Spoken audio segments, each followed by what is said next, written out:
And welcome back, George Norrie with Matthew Palomari. His latest work is I Am Consciousness Incarnate. He also has The Thinning Veil. Where do you get the books, Matthew? Well, they're all available on Amazon, and they're both available as ebooks, tree books, and audiobooks. And they can also go to my website if anybody wants something personalized, and that's my publishing website, which is mystikinkpublishing.com. It's mystikinkpublishing.com. How did the shamans know what they knew? You know, that's one of the great mysteries. You know, one of the things, when you go into the jungle, and everything's green, and everything looks pristine, in many respects, the same. In fact, the Spanish conquistadors would call it the green hell. And when you get deep into the jungle, the horizon is green, and you don't even know, which end is up. That's true. So one of the great mysteries, particularly about ayahuasca, is in all the thousands of plants that are in the jungle. Ayahuasca is a combination of two specific plants to get that experience. How did they know to mix those two particular plants in that particular way to get that particular experience? Trial and error? I think that has to do with it. There are a lot of mythologies, and of course, when you're in the jungle and all you have is the plants, particularly all along, but going back to prehistoric times, you have to figure out your own pharmacology. If somebody gets hurt, how do they find it out that this plant does that? Like there's one plant particularly I like. It's called sangre de grado. It's actually, Spanish is sangre de drago, blood of the dragon. Sounds like a wine. Yeah, right. But the Indians couldn't pronounce, so they couldn't quite pronounce sangre de drago, so they pronounce it sangre de grado. But you go to this plant, it's a tree, and you slice the bark. It looks like birch bark. You slice it, and it literally, the sap bleeds like red. Wow, like blood. Like blood. You put your finger in that, it's sticky, and you put that on a wound, and it has latex in it. And it's also antibacterial. So if you get a cut and you're worried about an infection, you can go to this tree, you cut it, you get the blood, you put it on, and you take it. And they also use it, for women with hemorrhaging problems, and you can water it down for ulcers. So there is that. There's also the whole thing, I'm sure you've heard of this, and some of the listeners have heard of this, where you look at what a particular plant looks like, and it will help that particular part of the organ. The best example I can think of off the top of my head is they say that walnuts are the greatest brain food. And they look like brains. Exactly. So there's a lot of that identification within jungle.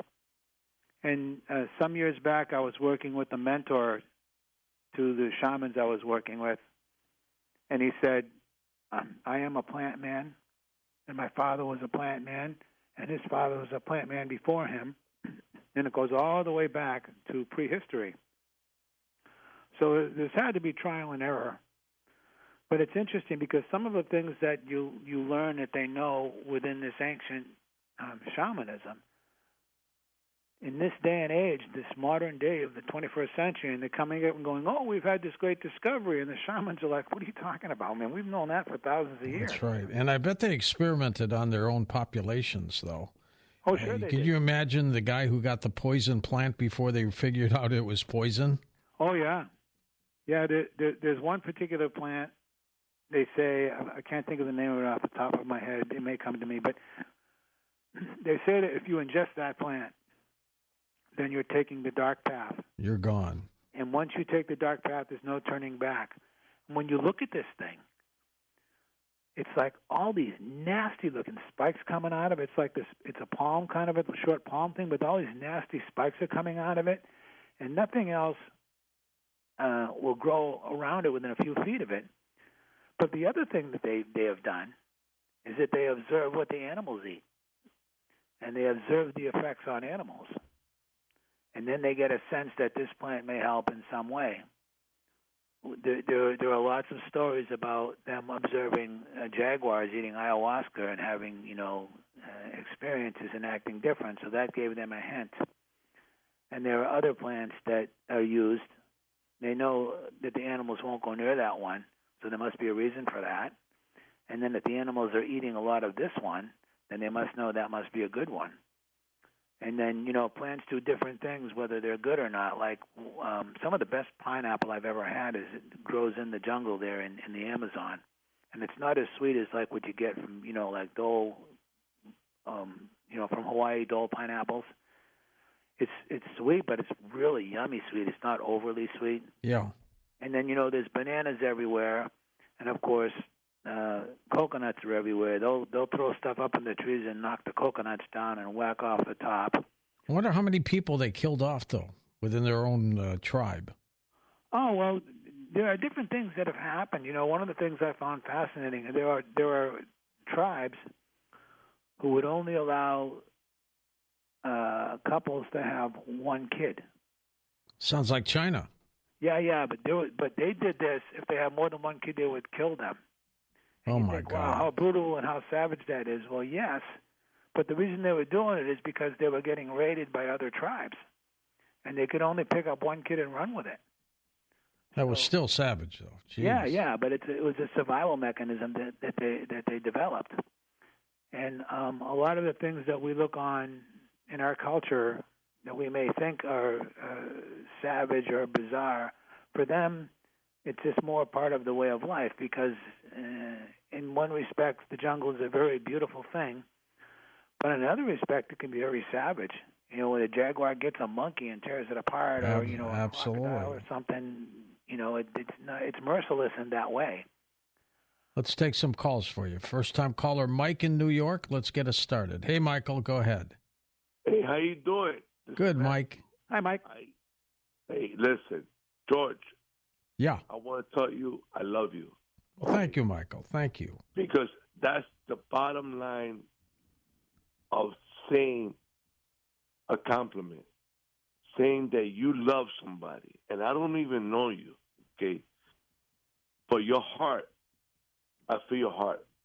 And what you do, you're real, you're genuine. You're very kind. Very kind. No, really. Why I'm kind? Because I'm giving back what I've gotten, okay? And blessings, okay? And today is a day for me that you have no idea, okay?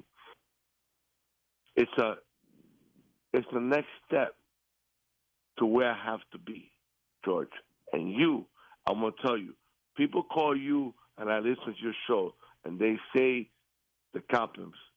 But the compliment I'm giving you is the fucking bottom line. Oh. Okay. Okay. We're okay there. So I agree. George, you are eminently lovable. I love you too. We all love you too. And, one of the things I've learned, and when you break it all down, is that fear is contraction and love is expansion.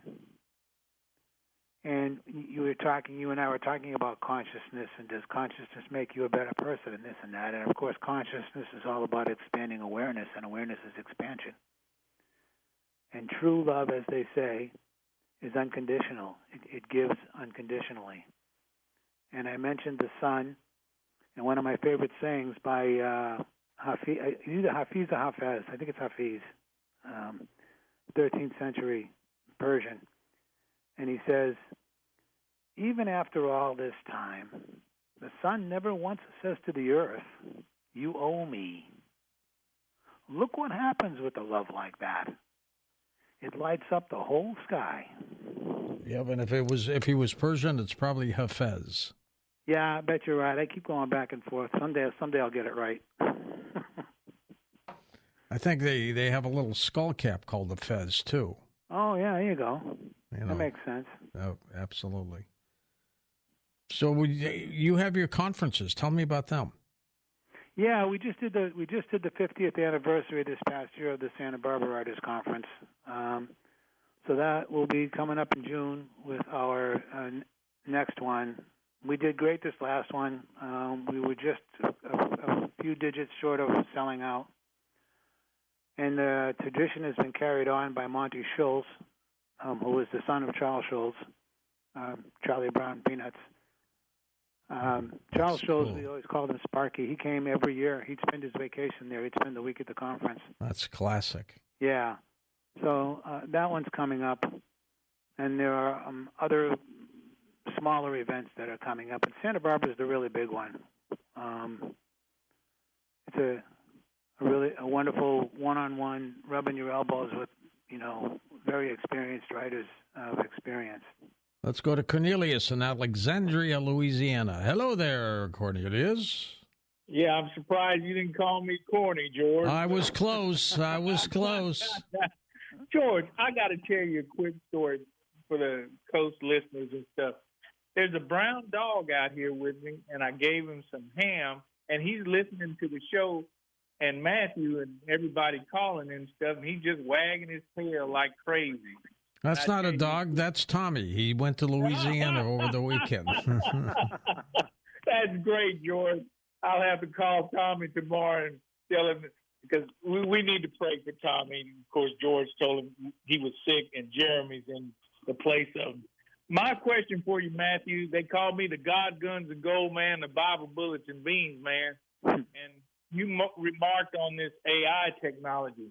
And I think it's evil myself.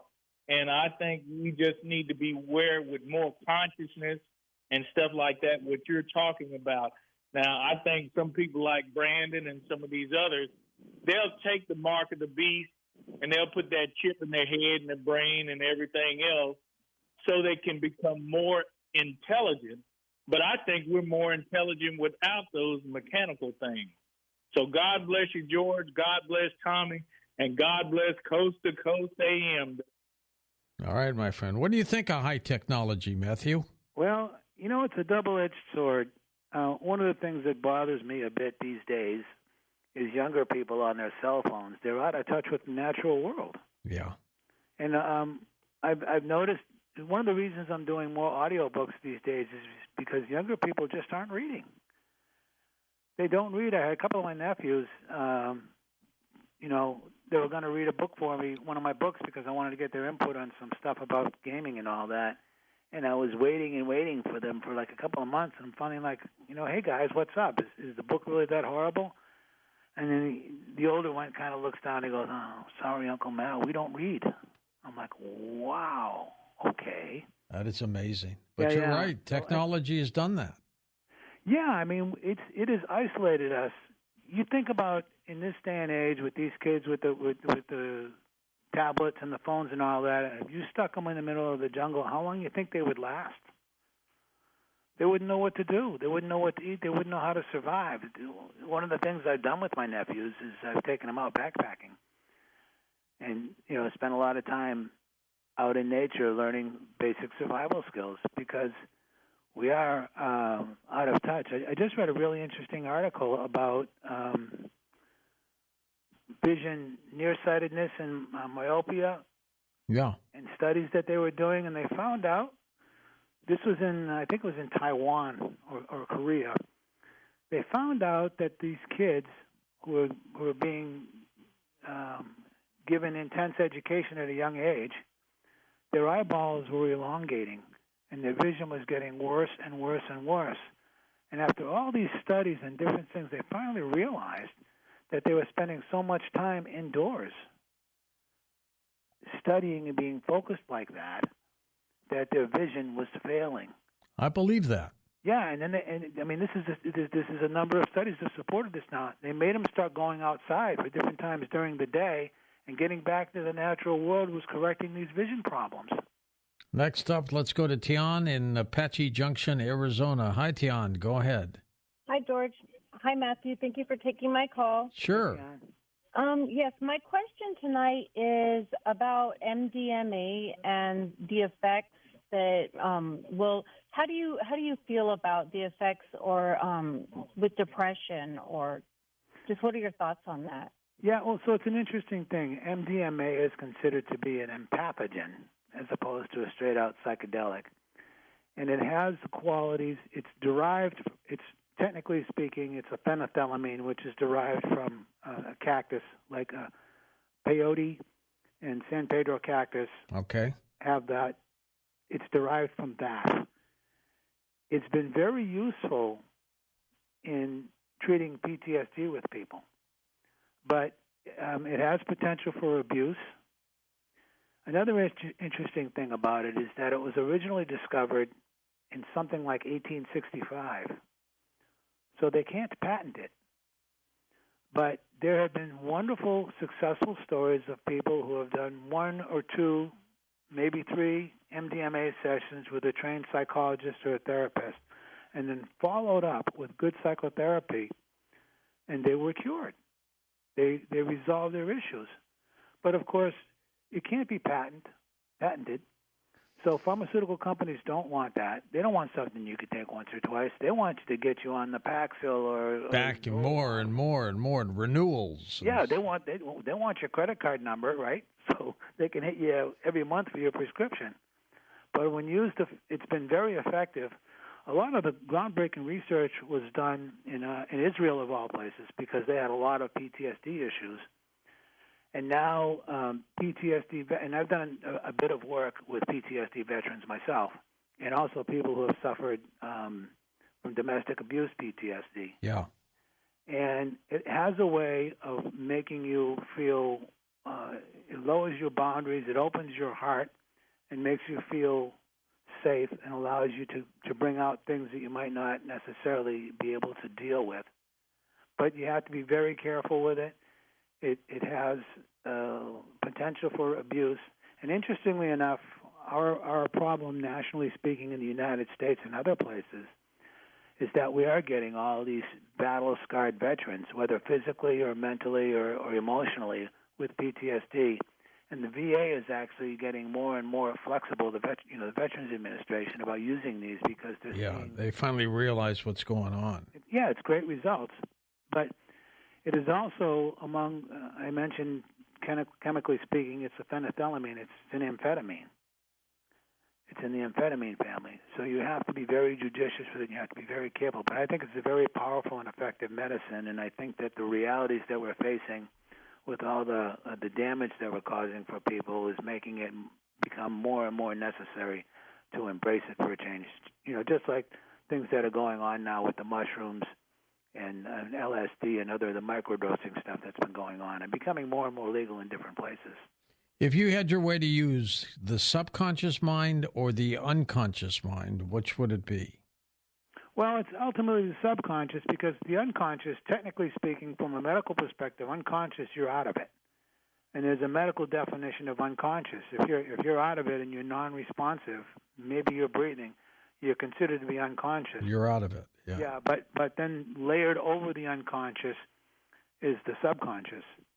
And that's where there's repressed material, but it's there, and maybe it's closer to the surface, so it's more accessible. We've got a listener who was in a coma for a couple months, and I'm wondering, when you're in that state, if the conscious mind does anything.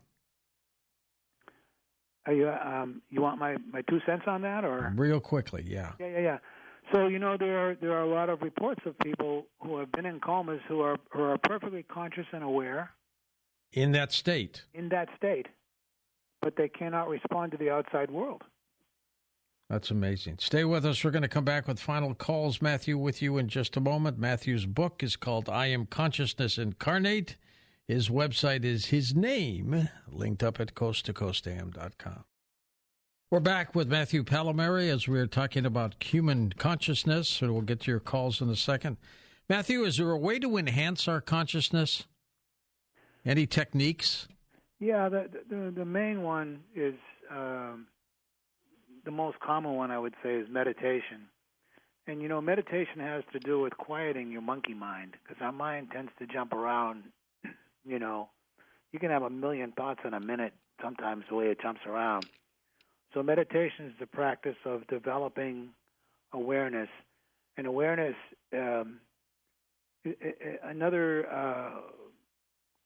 definition of awareness is mindfulness, which is, Buddhist and Hindu traditions So mindfulness is a practice of bringing our attention into the present moment without evaluating anything. And you can develop it meditating and through other type of training. So it's a significant element of Hindu and Buddhist traditions, and it's based on the Zen, Vipassana, and then there are Tibetan meditation techniques. And, there are nuances to the whole type of definitions about it. But in essence, mindfulness is the way out of being caught up in the past and being caught up in the future and staying in the now. Because if you're in the now and you're not thinking about what has happened in the past or what might happen to you in the future, which are both distractions, if you're present, you're going to be more aware of your immediate surroundings. Let's go back to the phones. Mayat's with us in New York. Hello, Mayat. Yes, good morning. Excellent program, George. Thank you, dear. I have some comment, some disagreement, and a brief-part question, and I'll listen over the air. Please take note, Matthew, so you don't forget. First of all, this is synchronous with my reading of the Emerald Tablets. A version of Tahuti is the Kemetic/Egyptian name. He's known as Thoth, also, and Greek as Hermes Trismegistus, Thrice Great Hermes. And Matthew said something earlier: as above, so below, as above. The microcosm as the macrocosm, and vice versa. I want to disagree about indigenous people learning about plant medicines through trial and error. Some Westerners are doing it, but indigenous people, and you can even look at what happened in the South with people who were prisoners of war, enslaved, as it were, in terms of plants talking to them, and they're communicating with plants.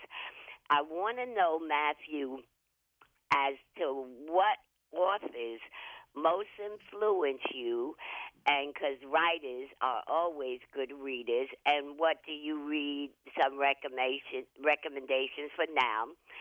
I'd like to know more about some of your entheogen, plant medicine experience, maybe go into more of the mushroom and psilocybin. And I'd also like to know, lastly, are there any prospects? I'm looking forward to reading your books. I'm a big bibliophile and also a writer. And I want to know if there are any prospects for films or movies on the horizon. And if you have my questions, I'll listen over the air. Thank you, George. All right, Matt. And I wrote them down, too, for us, Matthew. So the first one will be, what has influenced you to do what you do? I wanted to find out, why am I here, and how did I get here, and what is the meaning of life? I mean, it sounds like a cliche, but that's the truth of it. And I've explored every avenue that I could find. When I was a young kid, I was huge on the space program, and I wanted to be an astronaut. Yep, me too. We all did. Yeah, didn't we all? Yeah, for sure. And, I followed the space program religiously. I got into technology. I worked on aircraft and all that. But when it came down to it, I was really not in a position to be able to afford all of the education at the time. And then I started turning, there's astronauts who explore outer space, and I'm what's considered a psychonaut, which is what's exploring inner space. So when I started to find out the secrets of my mind by exploring myself, because in the end, all we ever really have is our own personal experience. You can be educated forever and have 600 PhDs, but in the end, you really only have your personal experience. And that's one of the core tenets of shamanism, is that you learn what you learn based on your own personal experience. People read religious works, and they read the words of prophets, and they read the works of, Jesus and Muhammad and Buddha. They're reading what they experienced. And the shamans go, well, great, go read about all that, but why don't you go out and fast for 40 days and 40 nights in the desert, or go sit in a cave and have your own experience, because that's ultimately the only way you're really going to learn. Her other question was plant medicine. What can you tell us more about that? You know, the biggest breakthrough I got was from reading. Terence McKenna has his best work, I think, has a wonderful book called The Food of the Gods.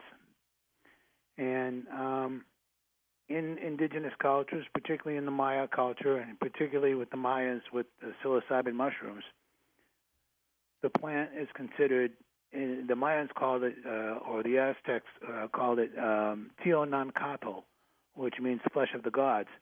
And so we're in, for argument's sake, Catholicism, where you take Holy Communion, and that's supposed to be the body and blood of Christ. In the Mayan tradition, the flesh of the gods, the mushroom, is actually the body and the blood of the world, so to speak. And when you take that flesh in, they consider that to be the sacrament. And the last question was, she wants to know if you got any plans for movies. I'm trying. I've got about a half a dozen screenplays. I've had some little activity here and there. I've got some money for one of them, but none of them have been produced. I did myself do a no-budget documentary that I got a producing and directing credit for, but that was the Santa Barbara Writers Conference, a scrapbook, which was the first 30 years of the history of the Santa Barbara Writers Conference. But I'm working on it. Maybe somebody will read one of my works, and maybe a film can come out of it. I have my fingers in there, but it's a tough business. Well, good luck there. Joe in Long Island, New York. Hey, Joseph, go ahead. Yeah, hi, Matthew. Hi, Joe. It's interesting you were talking about walnuts for the brain. I just heard of a couple of studies where the pine bark can reverse some of the aging neurons in the brain. Mm-hmm. But I have two questions. First, on the actual jungle and consciousness, did you find where there's almost like a fight, flight, or freeze, where people actually freeze up in the jungle, where they should either make a motion to attack or retreat? And do you find that there are cognitive biases about even your own behavior and a consciousness that were there, that pre-existed going into the jungle? And then on detecting the shadow, that's very interesting. Do I have a shadow? How do I detect it?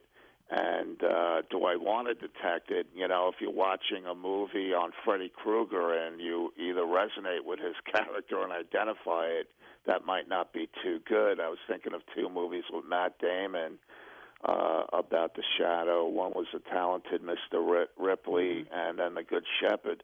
Both of them, he was kind of a, subterranean, underdeveloped psychopath that was kind of under the surface in the character. So it didn't really emerge until later in the movie in the characters that he was depicting. Mm-hmm.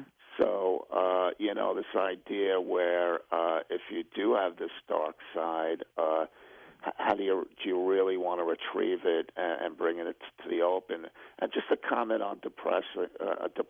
I was listening to a podcast when an interview with an actress, she said she had bouts of depression, and I never heard of this. She would prepare for it. She would buy her groceries to, stock her shelves or whatever, and do some cleaning, figuring she would have a bout of depression for like half a week or a week, and she kind of prepared for it. That was interesting, I thought.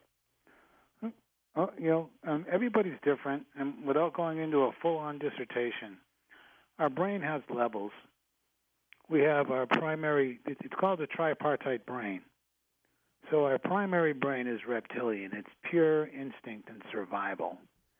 It can be ruthless and cold when it comes to surviving, and it's tied in with fear, and fear has to do with survival. It's a threat to your existence, and so you can lash out strictly to survive. Over that is the next level brain, which is called the neo-mammalian brain. Then you start getting into not more instinctual because it's instinctual at the core, but more nurturing, more warm-blooded, mammalian, nurturing.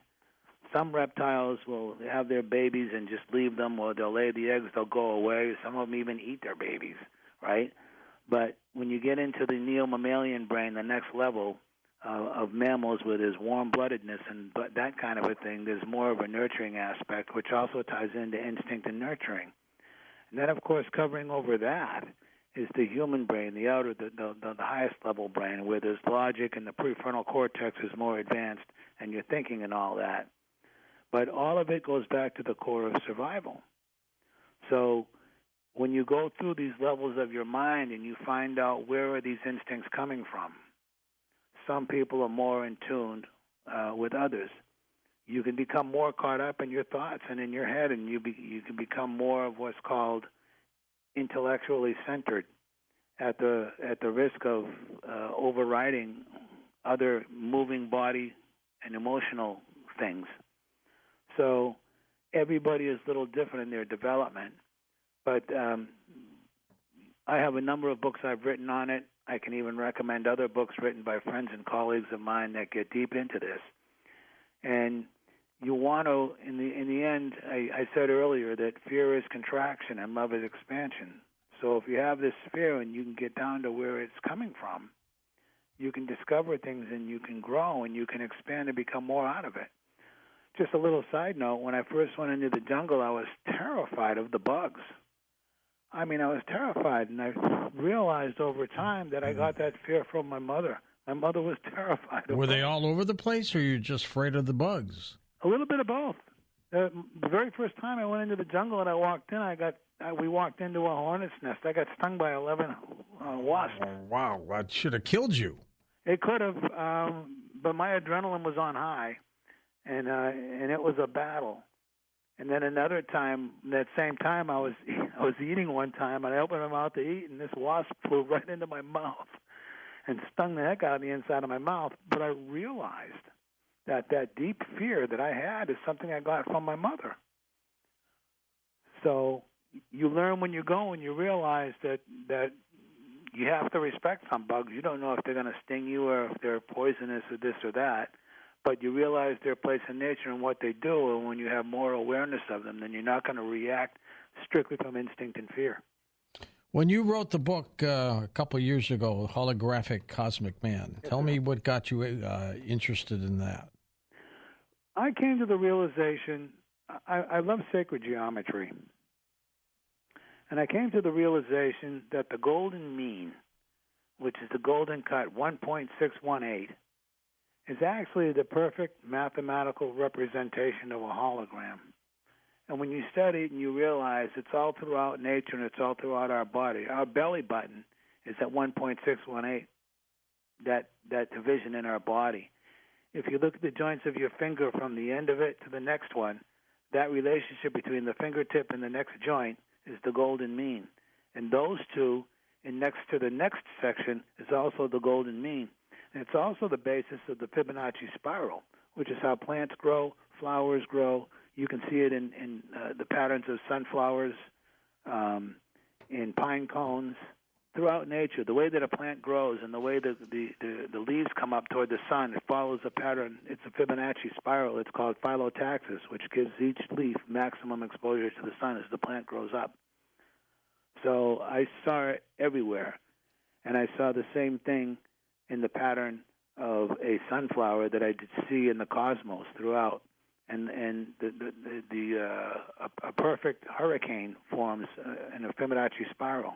It sure the more does. You look at it, it's like when you buy a new car. You know, I have, my Prius is older now, but when I bought my Prius and I thought it was great, suddenly I saw Priuses everywhere, right? So when you start to recognize these patterns within nature, then you see that they're everywhere, and you realize that it's inside of all of us in many different ways, and it's also throughout the natural world everywhere we look. Exactly. Matthew, thanks for being on the program. Keep in touch. For Dan Galante, Jeremiah Harris, and for Tom Danheiser, Lisa Lyon, Lex Lonehood, Sean Ladesseur, Stephanie Smith, Chris Burrows, Tim Banal, George Knapp, and Ian Punnett, I'm George Norrie, somewhere out there on Coast to Coast AM. We'll see you on our next edition. Until then, be safe, everyone.